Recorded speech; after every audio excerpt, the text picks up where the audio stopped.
But like, It's very impressive. It removes the, but I should. Hey, good morning. We're at Parashat Emor, Shvi'i, a very important aliyah that you're going to see in a few moments. Page 690. Okay.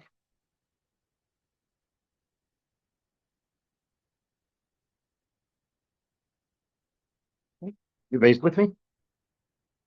So this aliyah contains the second and only other narrative in Chumash Vayikra. Which is the first narrative in Chumash Vayikra? There are two narratives. There are two stories in Chumash Vayikra. And what are they? Sons of Aaron.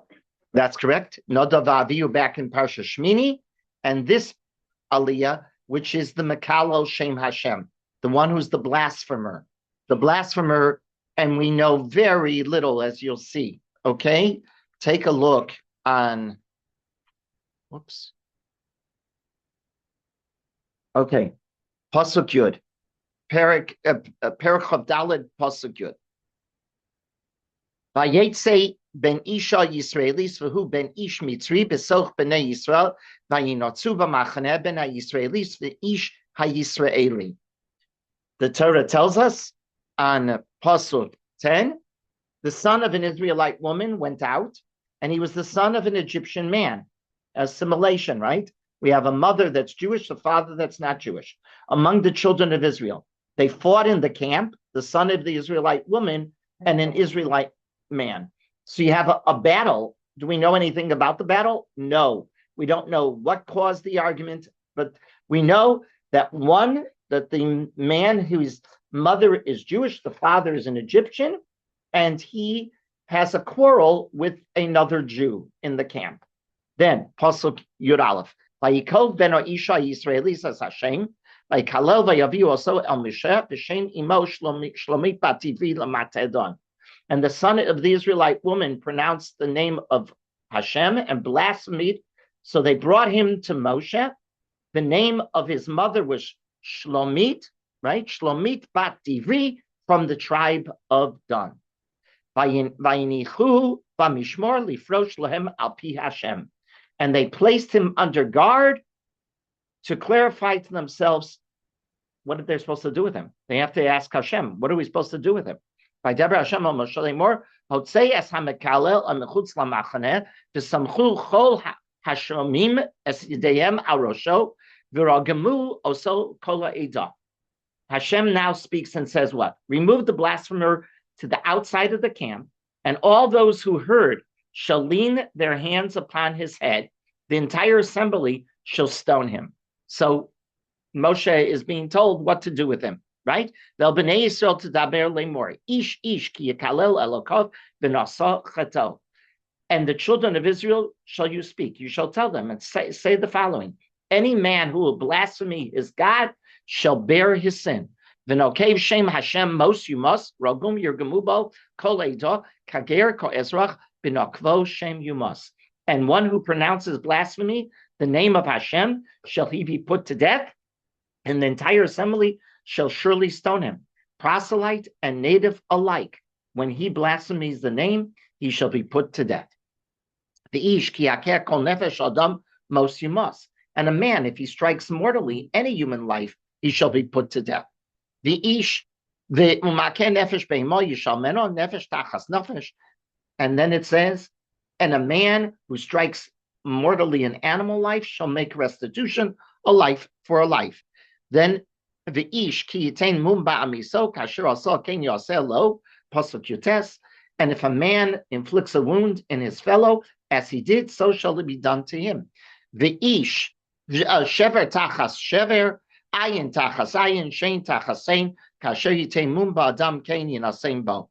Pasuk chof, a break for a break, an eye for an eye, a tooth for a tooth. Just as he will have inflicted it, so shall be inflicted upon him. We're going to stop there, right? In other words, the two most important parts of this aliyah are what?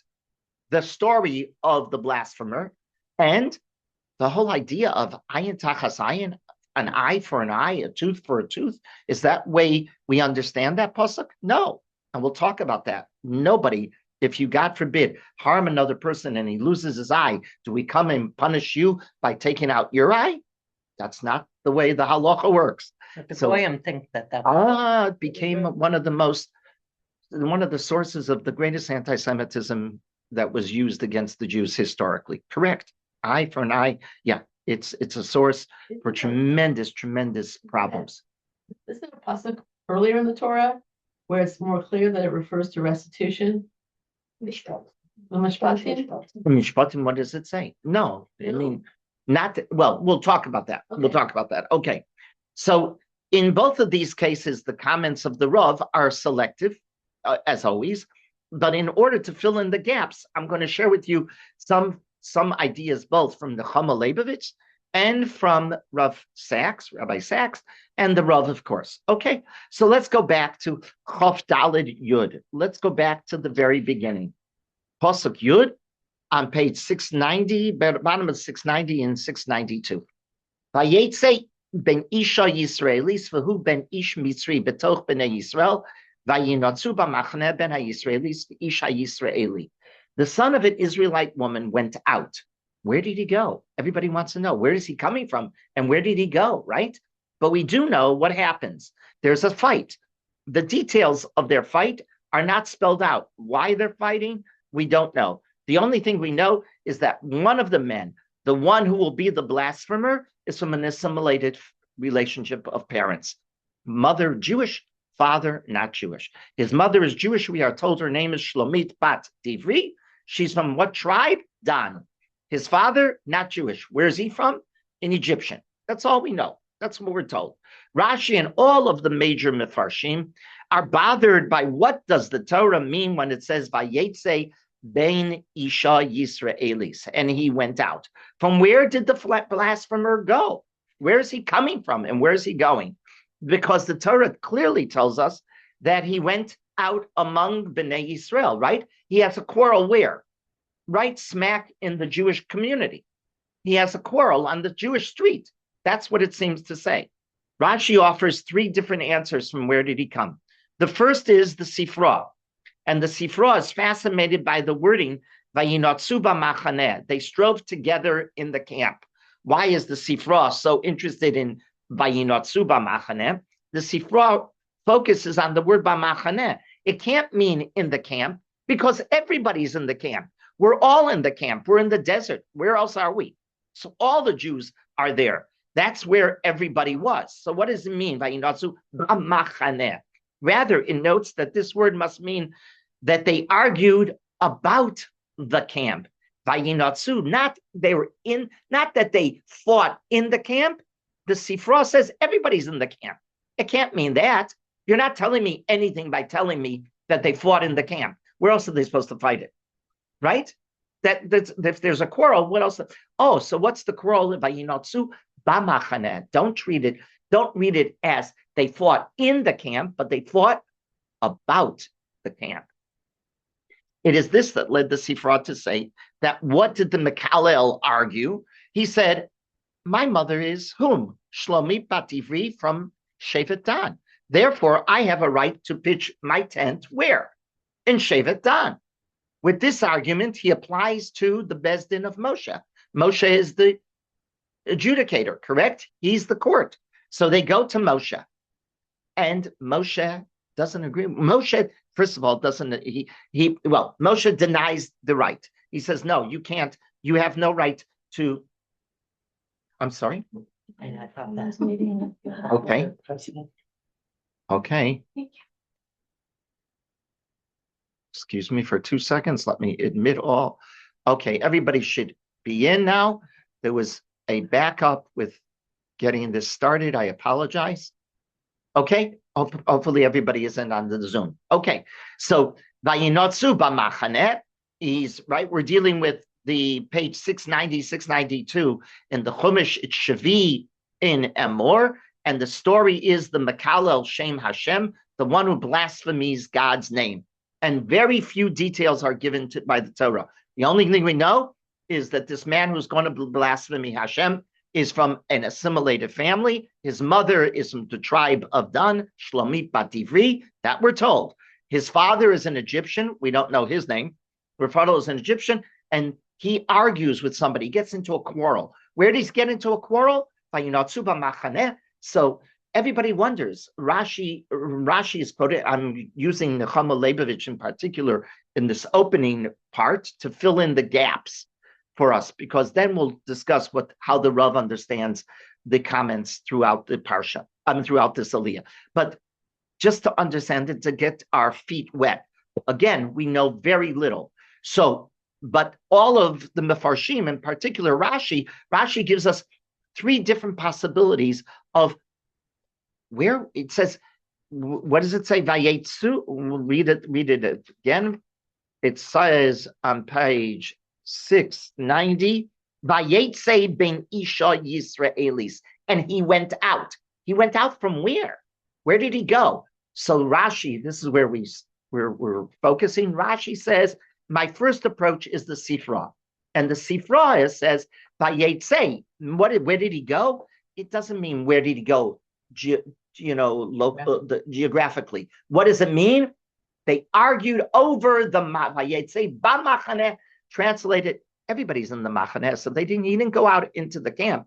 Rather, they argued over the machaneh. He came to the Bezdin of Moshe and he said, listen, my mother's from which tribe? Dan. I have a right to pitch my tent in Dan. Moshe listens to the case and Moshe doesn't agree. And what does he do? Then he goes out and he blasphemes God. He gets angry at the Bezdin and he blasphemes God. Upon losing his case, he's Mekalo Shem Hashem. That's the Sifra. The Medrash Tanchuma, Rashi quotes as number 2.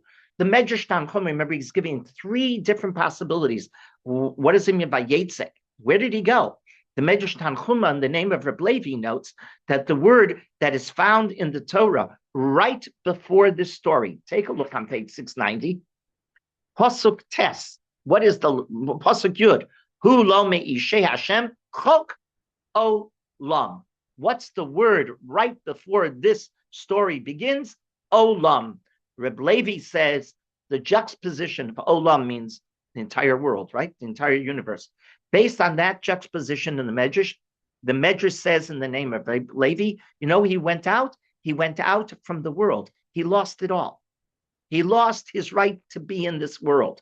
He forfeited everything when he cursed God. Possibility number 2. Possibility number 3, the Rashi quotes a possibility in the name of a Rav Brechia. Rav Brechia, who also makes an argument from a juxtaposition, right? Reb Levi made it from Olam. Reb Brechia makes it a third juxtaposition. And he says the topic that preceded this story is how the bread was placed on the shulchan, on the showbread in the Beis HaMikdash. Remember, you have a menorah and a mizbeach and a shulchan, right? What's the shulchan? You bake breads and you then distribute them. When do you distribute them? 9 days after they're baked. Every Shabbos, you distributed them to the Kohanim that are on duty that weekend, right? That week, the Mishmor of that week. So the topic that preceded this story is the showbreads being on the trays for 9 days.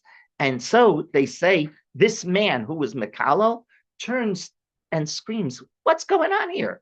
Nobody would keep bread for 9 days. It's stale. This is the way we treat God. In other words, he did not have emunah. He did not have faith that a miracle was occurring in the Mishkan and the bread remained fresh. He couldn't accept the idea that the breads remained fresh by Hashem's hand. That he just couldn't accept. And what does he do? According to this position, he then curses God. So Nechama Leibovitz notes that both the Sifra, which was that he went out to the court of Moshe and argued for what? His right to camp in Dan. And the last one, Rebrechia, he says, we're not answering from where he came, but rather they were answering a more basic and critical question. What motivated him to curse God? That's what those two of the 3 are not answering Where did he come from? That doesn't bother us.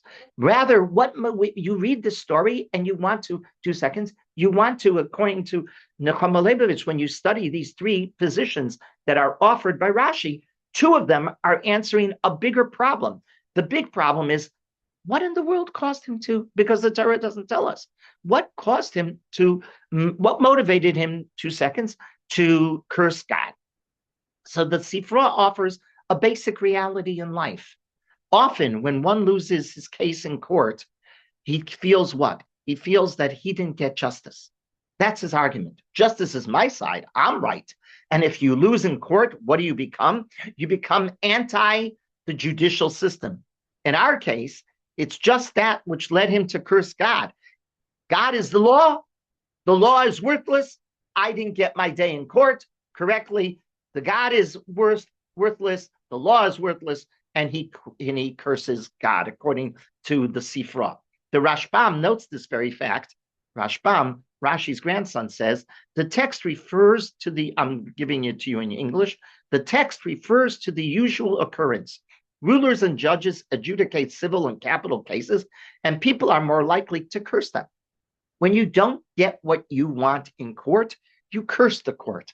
You say, it's worthless. I can't get a real justice in this country, in these court systems. And what do? You curse. By the way, just as an aside, when I tell people if they have an argument, a financial argument, and I say to them, go to Besdin, take your case to Besdin. You know what 9 out of 10, almost 10 out of 10 people say? I won't get an honest. I won't get an honest. It's just the opposite. It's just the opposite. And it costs so much less. And it moves much faster than our wonderful American court system.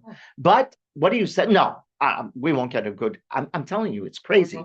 We want from people who won't go to Besdin, and it's the Chilul Hashem.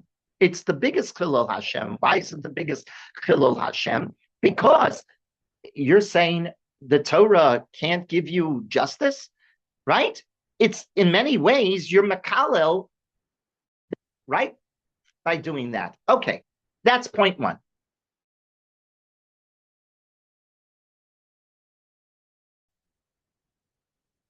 Said he also offers an insight in how men react to realities in the life. He suggests it's all started by mocking the law itself. When one begins to mock the law, it isn't that far off into the future when the person will become a blasphemy because he becomes the sole barometer of what makes sense. What was the third approach? He looked at the shulchan. He said, the shulchan, you keep breads here for 9 days? This is Jewish law? This is stupid. And what leads one to another? If you immediately start rejecting the law, you will come to eventually blaspheme all of it. Korach is a good example of one who rejects the law. He commits the same crime, according to Chazal. That's exactly what's happening according to these 3 different interpretations that Rashi offers. The first and the second and the third are really a reality of how men react. The question really is, what motivated this man? So we have possibility 1 of the Sifra. When you feel that you don't get your day in court, the court doesn't agree with me, the court is worthless. And what does that lead? Makalo Shem Hashem. One leads to the next. The third approach that Rashi quotes is, no, he mocks law. He mocks the law itself. When you mock the law itself, what happens? Eventually, if you're mocking the law, you're going to mock the lawgiver. Exactly. If the law doesn't make sense, the lawgiver doesn't exist either, right? Mikalo Shem Hashem. Rabbi Sachs, Zichrono Livracha, addresses why the Torah. He asks a fantastic question. He says there are 40 chapters from Parshas Truma to this Parsha in Emor. 40 chapters, which began back in Parshas Truma, dedicated to how we bring holiness into our lives. That's what it is, right? We build a Mishkan, and then we have the whole Chumash Vayikra. We build the Mishkan, Truma Tetzava Kisisa Vayakal Pekude. Then you have in Vayikra all the halachos of karbanos, correct? Plus, you have the halachos of kashrus, the halachos of tumah v'tahara. You have all how to live a life of purity. He says, why would the whole story, if you will, the whole mission of the Torah of holiness end on this story? 40 chapters, and we're going to end on this story. He suggests that it teaches us a very important lesson. And I quote Rav Sachs: verbal abuse leads to physical abuse. Blasphemy injures society by desecrating the sacred. Those are his words. Again, verbal abuse leads to physical abuse. Blasphemy injures society by desecrating the sacred. That is what this whole story is about. It's teaching us, it's placed smack in the center of the Torah. Parashat Emor is really the center of the Torah, the middle of the Torah. Why? It's an essential lesson that verbal abuse will lead to physical abuse, something that we don't pay enough attention to. We don't, who cares about this Mikalo Shem Hashem? And what does the Torah say? It's so terrible, most you must. You're committed to what happens? You're killed, correct? Okay, so again, just to get our bearings, Nechama Leibovich is filling in some details for us. We're getting a better understanding now, based on the Meforshim, on what really happened in this story, what motivated this person to be Mikalo Shem Hashem. Either it was because he didn't get his day in, he got his day in court, he just felt it didn't go his way. And so many people, it is reality. So many people, when they go to court, they think, of course, they're right? My side is right. He's wrong. So, and when you don't get the judge to agree with you, what do you feel? This whole court system is corrupt. And what does that lead to? Well, Mikalo Shem Hashem. You curse it all. Exactly what happens. You curse it all. That's possibility one. Possibility two is Rav Brechia, the second approach that Rashi was telling us is, the second approach is, I gotta remember myself. Showbread. Right, excuse me, right. When you think that the law is not worth, the law is stupid, what does it lead to? You denounce the whole law, and eventually you denounce the lawgiver. Okay, fine. Now knowing that, let's continue on. That is the background to what's happening here. Okay, this is one of the 5 times that Moshe doesn't know the halacha. Moshe stops here. The guy's Mikalo Shem Hashem, and what happens? He says, guys, I don't know what to do with this guy. I don't know. He needs to get punished. I have no idea what punishment. What are the other 4 cases? Does anybody remember? This is 5 cases. This is Chidon HaTanach, time of the year. So no Slavchad, very good. He does not know what to do with Benos Slavchad. Okay, number 2. He does not know what to do with the Mekoshesh Eitzim. Okay, he does not know what the one to do with the one who gathers wood on Shabbos. He does not know what to do. He does not know Pinchas, by Pinchas, what he's supposed to do with with Zimri, right? And there's one more. Well, what do we say? Mikalo Shem, Mekoshesh Eitzim. You remind me, Mekoshesh. My brain is not working very well this morning. Okay, what? Pinchas, Benos Slavchad, and Pesach Sheni. He did not know Pesach Sheni. He did not know what to do with Pesach Sheni. Neither do we. Okay, right. When you ask me what to do, so those are the 5. Those are the 5. This is right. Pesach Sheni. He does not know what to do with Pesach Sheni. What is it when they come to him and they ask him, "Hey, we were mitameh, we were tameh when you did the korban Pesach. We want to also," and he has to turn to Hashem, and Hashem says, "Yeah, we're going to have a Pesach Sheni." By the way, who were the ones that were tameh? The ones that were carrying Yosef's bones. Yosef's bones, right? Because I'll say they were the ones who came. We're carrying Yosef's bones. You can't be tameh and come to the korban to get a korban. Well, hey, we were left out with the korban Pesach. We want to be part of the korban Pesach. It's a very good way. He didn't know what to do. HaKadosh Baruch Hu says Pesach Sheni. So again, let's do the 5 again. we have the Mekalo Shem, the Mekoshe Shesim, Benos Slavchad, Pinchas, and Pesach Shem. Okay, so this is one of them. This is one of the cases. Okay, let's take a look. Now, Pasuk Yudalit. Vaydaber Hashem el Moshe lemor. This is what HaKadosh Baruch Hu tells him. Hotzeis HaMekalel el mechutz lamachaneh. Take him out of the Mekalel. This is what you're going to do. Moshe, this is what you got to do. You got to take him out of the Machaneh.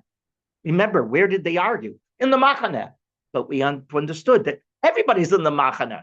So there's this argument, and we don't even know who the opponent to this man is, right? And we don't know his name either. We don't know Ben, right? Ben what?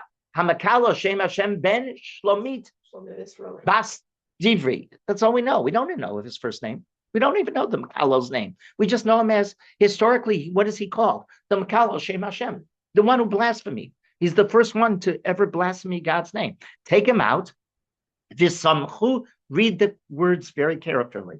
V'samchu chol hashomim es yedeyam al rosho, and everybody who hears that curse, and we're not even sure what does it Mikalo Shem Hashem mean. Does he use God's Shem HaMeforash, the holy name? And is that what happened?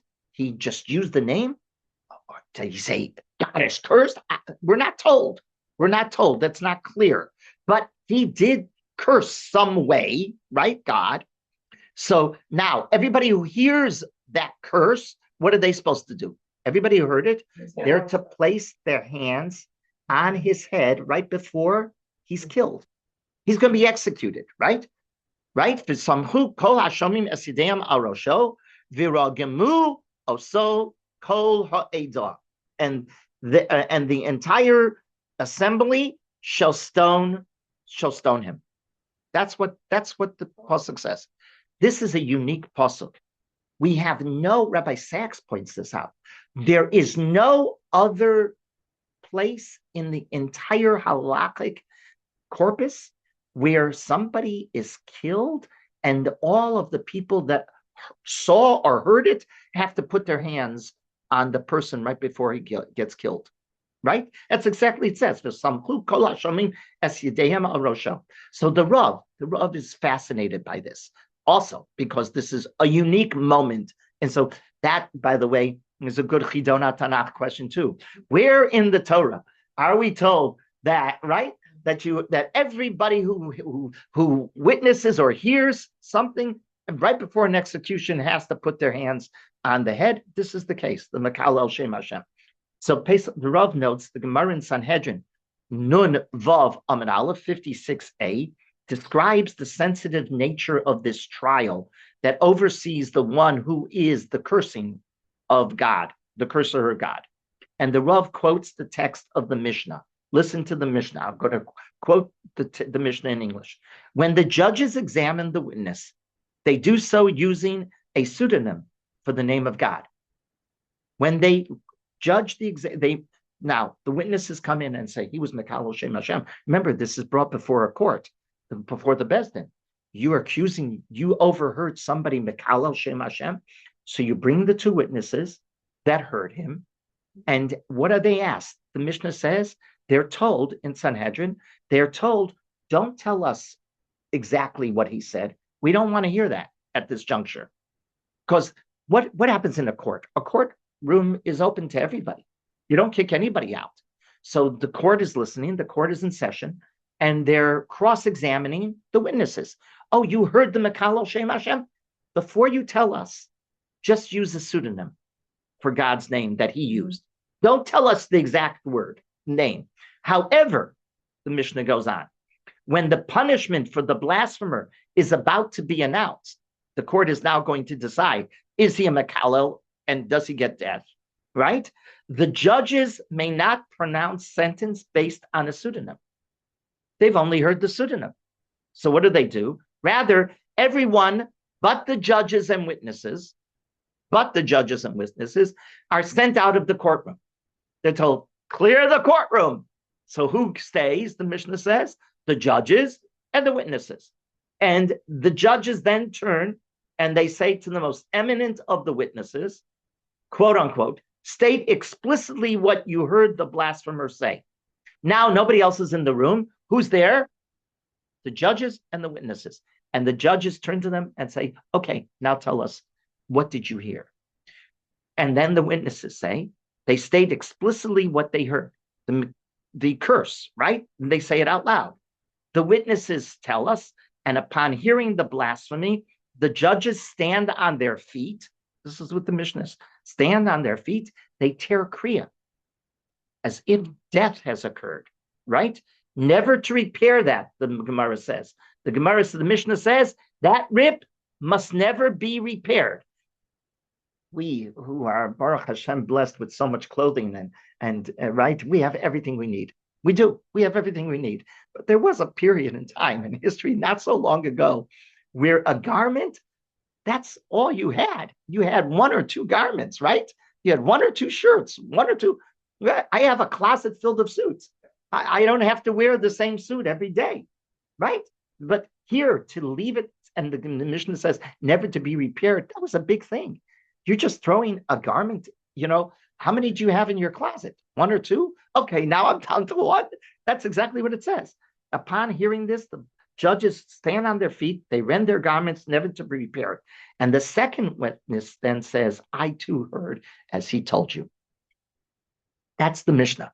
So you can get a visual exactly how the Beis Din is holding. Rav Soloveitchik notes that it's easy to understand why the Sanhedrin did not want the witnesses to say exactly what they had heard with a courtroom filled, right? We get that. And they used only a pseudonym.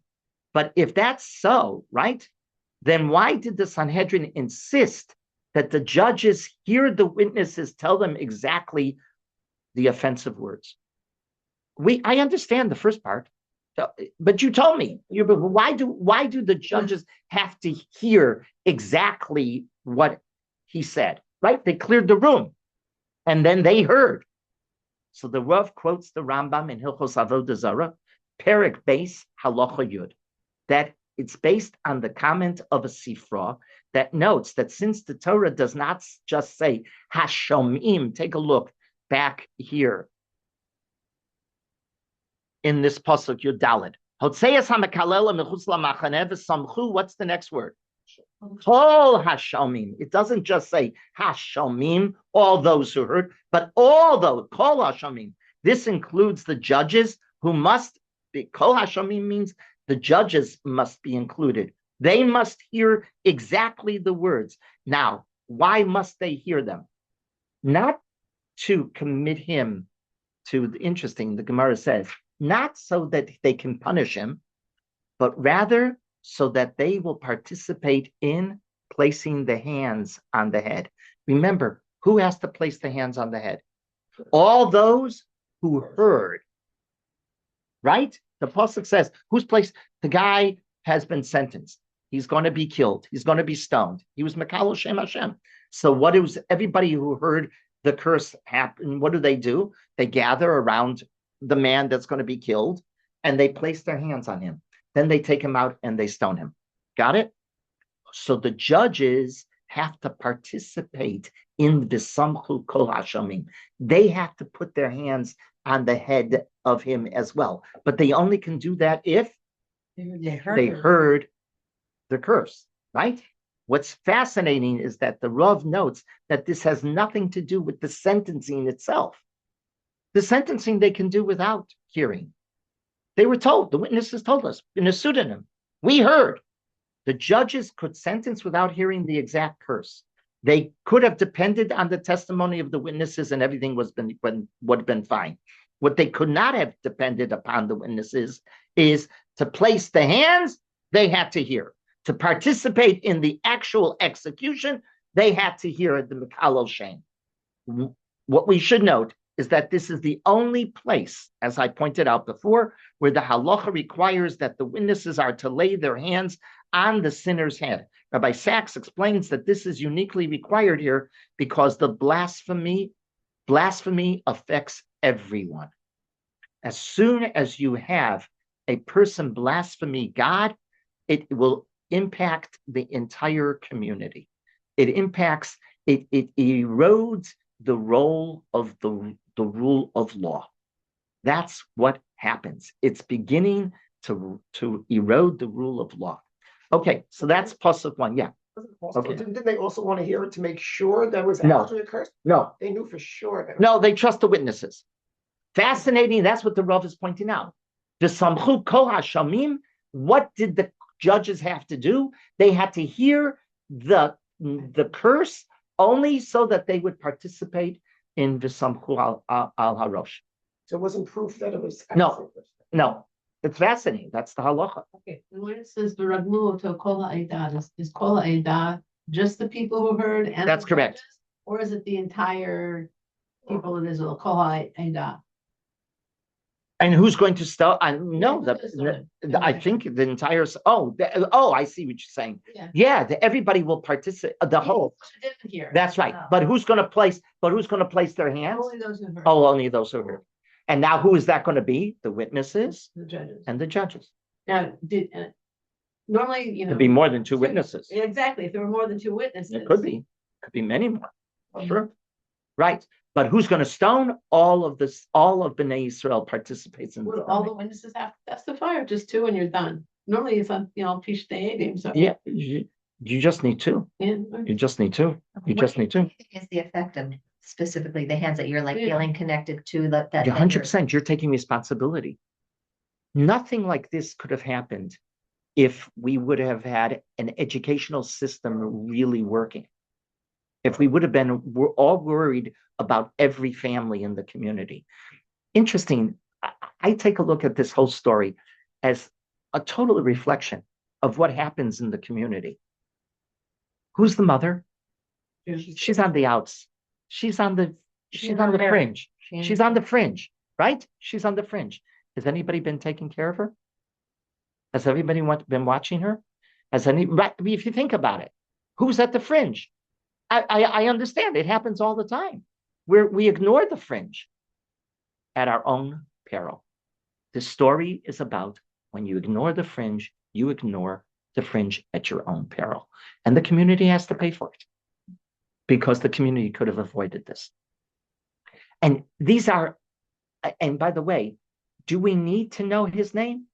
Totally unimportant because he's faceless. He grew up in a community faceless. Nobody paid attention to this kid. Right? Oh, his father was an Egyptian. What do we care? Oh, she was from, and by the way, which was the least important Shevet? Dan. Where was Dan located? At the fringe. If you remember the camp, at the end. He was at the end. Correct? So how could he have rights to even live in Dan? Because the tribe comes from the father, the paternal side. Well, that's what Moshe paskined, right? Clearly, you're 100% right, Fran. So he comes, according to the Medrash, he comes. Remember, that was the Sifra. The Sifra says, what was the argument all about? He got into an argument, obviously, with another person from Dan, and he said, I want to do what? I want to pitch my tent. I'm a bat Dan. I'm a bat Dan. Exactly. Right? But I'm not a ben Dan, I'm a bat Dan. Yeah. I have a right to. Interesting. I don't have an answer to this. Where was he? Friend. Where was he going to be placed? Where was he going to be placed? That's a good question. In the fringe. Yeah, on the fringe. When you sometimes we ask colloquially, you say, where are you coming from? You don't mean geographically. Right. Who are you? Who tell us a little about you? Right. Which house are you from, right? Is it Right. a family? But kind of- what's the first question that we always ask a person? How are you? No. After how are you? No. After you get through, hello, what's your name? What's the next question? What do you do? Does it really define who you are? I'm a lawyer. Does that define? I'm a doctor. Does that define who you are? That's your parnasa. You didn't say anything that much. Yeah, but we Right. pigeonhole them at that point. Nope, nobody wants to be a rabbi. No. So the big problem now, by the way, they have numerous. I was just being told this. There are a number of major shuls in this country that are now looking for rabbis, and they don't have rabbis to really talent. Not in this community as one, obviously. So many. That- there are major shuls across this country, Orthodox shuls, that suddenly the rabbis are moving or fire, whatever is happening, and they just don't. They don't have and NYU, interestingly, will tell you that their smicha class is the biggest that they've ever had. Yeah, Oh, that's interesting, but nobody wants to go into Rabbanas. they want to just have it. No, Yeah. yeah, they want smicha, and that they want to be doctors and lawyers and businessmen, but they don't want to be Rabbanan. I remember Rabbi Lamb, Zichrono Livracha, we're off on a tangent, but I remember Rabbi Lamb at my Chag HaSmicha, he said to the guys, he said, whoever among you are not going to become clay kodesh, which was the expression to mean you're not going into chinuch or rabbanos, right, into education or administration, or Jewish administration. You could be an administrator of a federation or whatever. That's also an important job.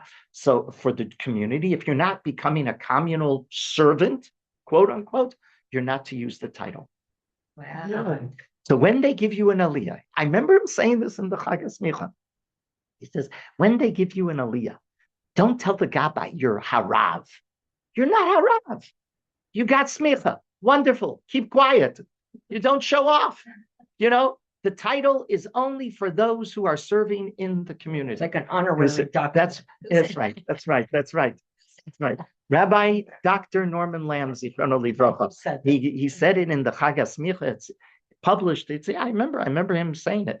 Don't you use the title. But he used the title ever. It was always Rabbi Doctor. He was he was the head of he if anybody used it properly, yeah, it was him. But anyhow, back here. Okay, now go to Pasuk Tezvav. Okay, the Samchu Kol Ashamim means whom? The judges as well. That's what the Rav is pointing out. The judges. But it's not the judges have to hear the name that he used for executing him, but rather for placing the hands on his head. Fascinating. Okay, next. Vel B'nai Yisrael. Of doing like a mechila to the people who heard this like tainted verbiage, like everyone who touches him, maybe that's sort of a korban too. The kapara. Kapara. It is a kapara. We're going to talk about it. Vel B'nai Yisrael to daber lemor. Ish ki yikalel elokov v'nasal cheto. Right? And any man who blasphemes God, he shall bear his sin. The Rav asks a basic question when he notes that the Torah considers blasphemy such a terrible sin. It's so terrible. And the Rav asks the basic question, why does God care? So somebody cursed. Who are we talking about? We're talking about the omniscient and omnipotent and the omnipresent. You're talking about God. God should care what this, as the Rav, I quote him, the Rav says, he wonders why a stupid, weak, transient being here today, tomorrow in the grave, should seriously bother God, the omnipotent and the omniscient. Bottom line, why should God even be bothered with this blasphemer?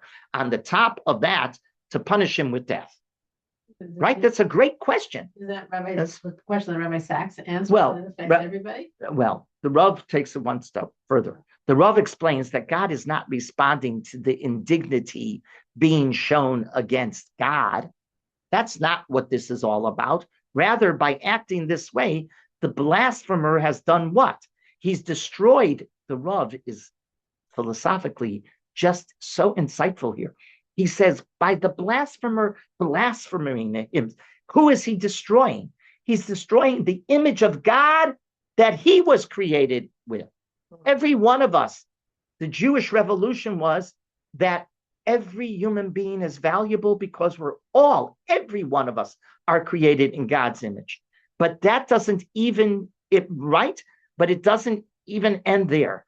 By cursing God, he's destroyed the image of God, the Rav says, in the entire universe, because nature contains God's image as well. By blaspheming God, God doesn't care, if you will. Who cares? Well, God is worried about his covet. This is God, the omniscient and omnipotent. So the Rav explains what's wrong with the Mekalo Shem Hashem, that it's such a terrible sin. He's destroyed himself. He's destroyed himself because he's destroyed the image of God that he was created in, and he's impacted the world around him because the world is impacted by God's image as well. When the blasphemer acts, he's burdened with the sin, which is reflected in the words, v'nasah chet'o. He carries his sin on him. His act has brought about a destructive phenomena to his own personality. By acting this way, quote unquote, the Rav, he is no longer rooted in the Almighty. Again, this brilliant insight. What's so wrong with the Mekala? What did he do so wrong? So he mouthed off, right? As parents, we all know the famous principle, choose your battles, correct? We chose our battles. We didn't fight every battle with our kids. If we did, we would be terrible parents. You choose your battles with our grandchildren. You choose no battles. You choose no battles. It's very difficult. It's very difficult to educate grandchildren. Okay, right? Because, hey, you got parents. Oh, you're not my parents. Blah, blah, blah, blah, blah. We all know the story. Okay, but, right? You choose your battles. Why does HaKadosh Baruch Hu care about this one? It's a brilliant question. And HaKadosh, the Rav answers philosophically, when you're Mekalel whom? Yourself. The image of God, that Tselem Elokus, that you were created in, you have now rejected. And you've impacted society around you because the world is created with the image of God. Okay, that's the Mekalel Shem Hashem. One other thing I want to do before the end of the shir, I want to continue on to the other very important topic, and that is the punishment of ayin tachas ayin, shame tachas shame, right? Pasuk Chof. Shever tachas shever, ayin tachas ayin, shame tachas shame, kasher yitemum ba'adam kein asein bo. Oh, there is nothing that has given more rise philosophically to anti-Semitism than this idea that the Torah is the one that promotes an eye for an eye physically. It's not. So let's study that, and that will be the second part of the shir. There are a number of psukim that our sages claimed may not be interpreted literally. One I taught you last week, and was my source of my Devar Torah last week. It's lifnei iver lo sitein michshol, right? What's lifnei iver lo sitein michshol? We said lifnei iver lo sitein michshol doesn't mean that you put a stumbling block in front of the blind man. Don't put a stumbling block in front of the blind man. So last week in my drasha, I pointed out that it can't mean that literally, because Chazal, the Torah, never thought we'd be so heartless to do that. It doesn't lower itself to a level where you're dealing with people that are so heartless that anybody would put a stumbling block in front of a blind man. You see a blind person going with the stick. What do? You help the person. But you're going to put, I'm going to go over it. If you do that, of course, you're heartless. I mean, I suppose there are miserable people like that, psychopaths, but exactly what they are, psychopaths. And the Torah doesn't talk to psychopaths. That's the point, right? Okay, that's one. Can you give me any other examples where the Torah says, not literally, well, ayin tachas ayin, right? It's not eye for an eye, it's monetary, where there's a value. And any other one, a ritual, where it's not literal. What's that will be done right? Pre-Eitz Hadar, the esrog. How do you define pre-Eitz Hadar? What's the beautiful fruit? Pre-Eitz Hadar. Chazal tell us what pre-Eitz Hadar is. Don't translate it literally. It must be pre-Eitz Hadar esrog. Pre-Eitz Hadar equals esrog. So there are a few psukim in the Torah where we do not translate literally. And you can't translate literally. And if you do, you're a heretic, as Chazal say. But why is this so? Why is the wording of the Torah so misleading? That's what you have to ask. So we answered here. Why is ayin tachas ayin so misleading?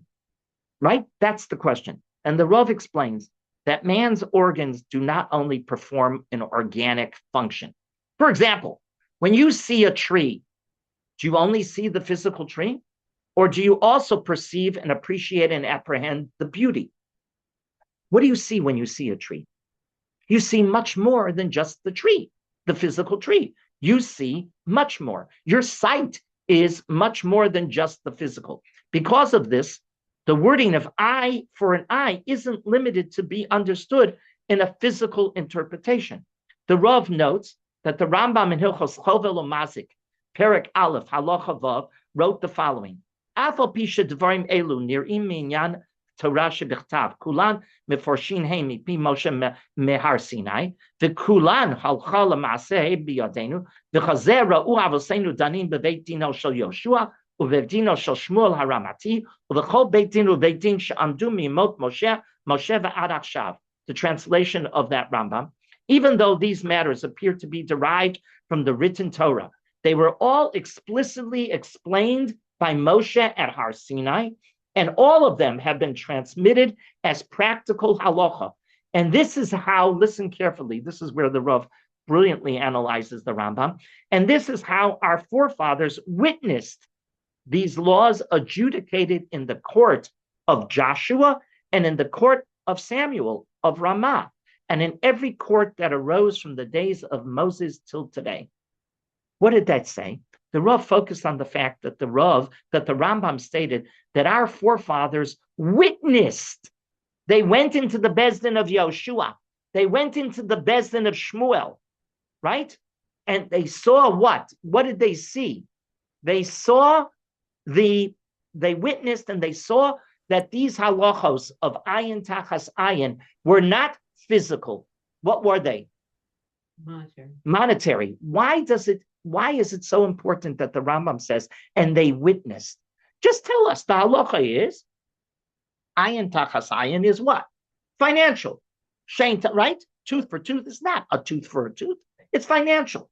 We're going to explain it financially. No, that's not what the Rambam says. The Rambam says, you want to know how we know this? Because our forefathers saw this with their own eyes in the Bezdin of Moshe, in the Bezdin of Yoshua, in the Bezdin of Shmuel Hanavi. The added word of witness in those Batei Din gives this interpretation a specific veracity. It gives it a veracity, the Rav writes. This was needed because for most psukim in the Torah, is there many interpretations? Yes, right? We allow different interpretations to a pasuk. Well, yes, correct. Some which are in consonance with the simple text, while others are less so. We permit that, right? In this case, however, there's no interpretation allowed. Ayin tachas ayin must be financial. It can't mean anything else. If one suggests that the literal meaning is eye for an eye, he is considered a megale panim batorah. Do you know what that means? A heretic. Outright a heretic. He interprets the Torah in contradiction to halacha, and he's labeled a heretic. This would be the same for the person who says pre-Eitz Hadar is a fancy lemon. No, it's not a fancy lemon. Or whatever. What's pre-Eitz Hadar? An esrog. You say anything other, it's wrong. If you tell me that means putting a stumbling block in front of a blind person, you're a heretic. That's not what it means. What does it mean? Giving bad advice or helping person sin, right? That's what we learned. Means. What the Rambam is positing is that there are certain psukim in the Torah that over many generations have been only interpreted in a specific way. The interpretation was, quote unquote, the Rambam witnessed, making this the accepted and the only way to understand this pasuk. This interpretation is the correct and the true interpretation. This interpretation is, I quote the Rav, ironclad and not open to alternate explanations. Ironclad and not open to alternate explanations. That's what the Rambam's telling us. This ayin tachas ayin. You know what this tells you? That this issue of ayin tachas ayin was a source of anti-Semitism all the way back centuries and centuries and centuries. And what did Chazal want us to understand? Anybody who comes along and tells you the Jewish Bible is teaching an eye for an eye, a tooth for a tooth, a wound for a wound, it is heresy. It is not the Jewish interpretation of the Jewish Bible. Nechama Leibovich wonders, perhaps one might suggest a rabbinic interpretation is, and I quote her, Nechama writes, maybe we can suggest a rabbinic interpretation is merely an apologetic explanation. Maybe it's apologetic. We're responding because it was a source of anti-Semitism. Really, it was ayin tachas ayin. That's what Nechama wants to say. So a later toning down of ancient barbarity, she writes, humanization of the severity of the Torah by subsequent generations. Is that what it is? And then take a look in Nechama Leibovitz's pages. One of her longest articles that she has in her book demonstrates that's nonsense. It's such a long, but I send you to it. Take a look at Nechama Leibovitz. It's one of the longest articles she has. And then she says, on the contrary, our sages and our commentators adduce varied proofs indicating that the plain and immediate sense of this text can be no other way than a monetary explanation. With those words, she's engaging in this long demonstration from, by the way, from the Gemara all the way to 20th century commentators. One last thing, the late Chief Rabbi Sachs notes, the principle of these psukim is simply that punishment must fit the crime. Ayin tachas ayin is really punishment must fit the crime. It was meant restrictively to forbid either excessive leniency or excessive harshness. And then he notes, typical Rabbi Sachs, this is typical Rabbi Sachs, the widespread belief that the Hebrew Bible is all about vengeance and an eye for an eye, while the Gospels supposedly invented love as an unconditional and universal value, must count as one of the most extraordinary misunderstandings in all of Western history, writes the philosopher Simon May. It's not Rabbi Sachs. Rabbi Sachs is quoting Simon May. Simon May is a 20th century philosopher, and he writes, this is absurd. The Bible, the Gospels were not the source of love. If I remember correctly, in Parshas Kedoshim, the Ahavta l'reacha kamocha is there. It's not in the New Bible. Okay, and one last thing, and then we'll end. Pasuk Chof Aleph, right? Umake behema, very quickly. Let's do this, and then we're finished. Umake behema yishalmeno, umake adam yumas. If one strikes an animal, he shall make restitution, and if one strikes a person, he shall be put to death.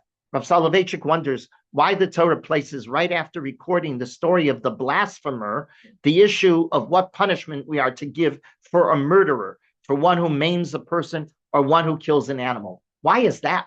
Why juxtaposition? Why, after the Torah tells you the blasphemer, we're going to tell you, oh, this is what you got to do to pay for a murder, and this is what you do to pay for an animal if you kill. If you read the text, these issues seem to be connected to the story of the blasphemer. That's why the Rav raises this question. He's raising that juxtaposition. Rav is not the Baal HaTorah.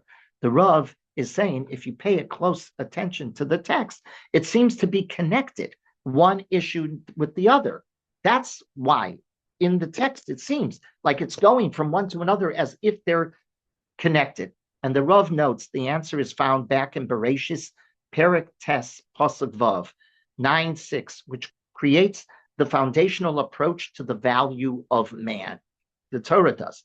It's here that the Torah teaches us, whoever sheds the blood of a man, through man shall his blood be shed. For in the image of God, he made man. Right? If you shed another person's blood, what have you destroyed? The image of God. What this pasuk is teaching us is that although the image of God is indestructible, you can't destroy God's image, right? By abusing human life, which is created in God's image, the murderer has blasphemed God's image by his action. There is a verbal blasphemy and there is a physical blasphemy. He has become not only a murderer, but a blasphemer via his actions. The Rav is saying this is connected with the blasphemer because there are two types of blasphemy. There's blasphemy with the mouth, and there's blasphemy with action. The Torah then, and that's when, how do you do that blasphemy? By killing another human being, right? The Torah then teaches us that an animal, in contrast, right? An animal was created, it was not created in God's image. An animal, that's what the Torah is telling you. Hence, only monetary payment for the animal. So the Torah is following the blasphemy story with murder because blasphemy has two foundations. Then the Rav explains that, and on this we end, that it is true when one maims a fellow man, he's required, when one, God forbid, does maim it, he's required to pay a monetary compensation, not a physical compensation, right? The function of this compensation is different than in the case of an animal. Harm an animal, I also, maybe it's identical. Both the Rambam and the Ibn Ezra note that the monetary payment for harming a human being serves as something we talked about before, kofar. What's kofar? Kofar means an atonement for maiming, an atonement. In other words, it's not just a monetary payment. I harm somebody, I knock his tooth out.